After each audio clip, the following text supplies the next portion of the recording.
ยืมก็คือยืมให้ก็คือให้กู้ก็คือกู้อย่าทำลายคนที่เขาหวังดีกับเจ้ายามเจ้ามีปัญหาเดือดร้อนอย่าผลักภาระให้เขาเพราะอย่าลืมว่าเขาคือคนที่ซอยเจ้ายามเจ้าบ่มีที่พึ่งอย่าทรยศคนที่เคยซอยเหลือเจ้ายามเจ้าตกต่ำคนเฮ็ดผิดมักสิบ่ยอมรับว่าเจ้าของผิดคนพวกนี้สิมีข้ออ้างแบบนั่นแบบนี่หงุดหงิดอารมณ์เสียมาอธิบายให้เฮาฟังอยู่ตลอดสิ่งเดียวที่เฮาสิแก้ก็คือปล่อยให้เขาได้ไปพ้อคนแบบเดียวกันกับเขามันจังเป็นมวยถือคู่ลิ้นคนมันมีพิษอย่าเชื่อใจไผง่ายๆบางคนตอนหน้าเว้าอย่างนึงรับหลังเว้าอย่างนึงสิเชื่อใจผู้ใดให้เบิ่งดนๆบางคนเบิ่งทั้งชีวิตก็ยังบ่พอเลยยศศักดิ์อำนาจเงินตามันเปลี่ยนหัวใจคนได้อีหลีเด้เปลี่ยนให้คนดีกลายเป็นคนเลวเปลี่ยนให้หมูฮักกลายเป็นศัตรูเปลี่ยนให้คนฮักกลายเป็นอสรพิษถ้าอยากรู้ว่าผู้ใดฮักเฮาอีหลีเนี่ยให้เบิ่งยามเฮาตกทุกข์ได้ยากเพราะว่ายามเฮามีเงินมันมีแต่คนแล่นเข้าหาอันนี้คือความจริงอย่าเสียเวลากับเรื่องคนอื่นเพราะมันเป็นธุระของเขามันบ่แม่นธุระของเฮาสิซัวสิเลวมันก็เป็นกรรมของเขาสิใส่ร้ายสินินทาเฮามันก็เป็นบาปของเขา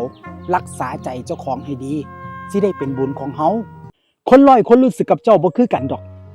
บางคนก็ฮักเจ้าบางคนก็ขี้เดียดเจ้าบางคนก็ซื่อๆกับเจ้าจื้อไว้เด้อเฮาบ่ได้เกิดมาเพื่อแค่คนทั้งโลกดอกใช้ชีวิตให้มีความสุขก็พอแล้วพอฮอดมื้อนึงโลกสิสอนให้เฮาฮู้ว่าอย่าเว้าสู่คำที่คิดแล้วก็อย่าคิดสู่คำที่ได้ยินมาคนใดว่าบ่คิดจะเก็บมาคิดให้ปวดหัวคนใดเห็นแก่โตอย่าเอาโตไปอยู่ใกล้คนใดแรงน้ำใจให้พาเจ้าของออกมาไกลๆคนใดบ่จริงใจอย่าเอาใจไปจริงจังอย่าพยายามเอาบาดแผลให้ผู้ใดเบิ่งเพราะเฮาบ่ฮู้ว่าเขาสิทายาหรือทาเกียร์น้ำไหลเปลี่ยนใจปาการเวลาเปลี่ยนใจคนความลำบากสอนให้อดทนความยากจนสอนให้เห็นความจริงใจเว้าฮอดน้ำใจพอให้ดุๆก็กลายเป็นหน้าที่พอมือใดบ่มีก็กลายเป็นคนบ่ดีเสยว่าอยู่กับเจ้าของให้คิดบวกอยู่กับพวกพ้องให้เมตตาอยู่กับปัญหาให้เฝ้าแก้อยู่กับพ่อแม่ให้กตัญญูอยู่กับผู้ฮู้ให้ถ่อมตนอยู่กับคนให้เฮ็ดดีอยู่ถึงโลกนี้ให้ปล่อยวางถึกใจก็อวยปานเทพขัดใจก็เหยียบปานหมาพอใจก็สรรเสริญปานพระเจ้าบ่พอใจก็จิกด่าปานบ่แม่นคนมักก็เชียร์คักเชียร์แน่บ่มักก็นินทาลับหลังจื้อไว้เด้อโลกความจริงมันมีสองด้านอย่าหลงคำคนมันเปลี่ยนไว้ปานสภาพอากาศที่เงินซื้อบ่ได้ก็คือชีวิต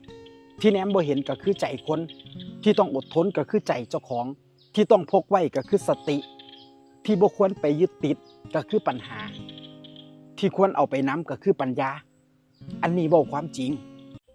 บางคนรู้จักได้แต่คบบ่ได้บางคนเว้านำได้แต่ปรึกษาบ่ได้บางคนเว้าเอาม่วนได้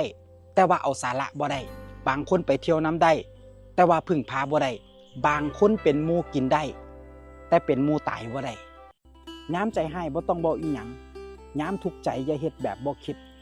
ยามผิดอย่าแก้โตยามย่านอย่าหนียามอารมณ์ดีอย่าสัญญายามมีปัญหาอย่าจมปัก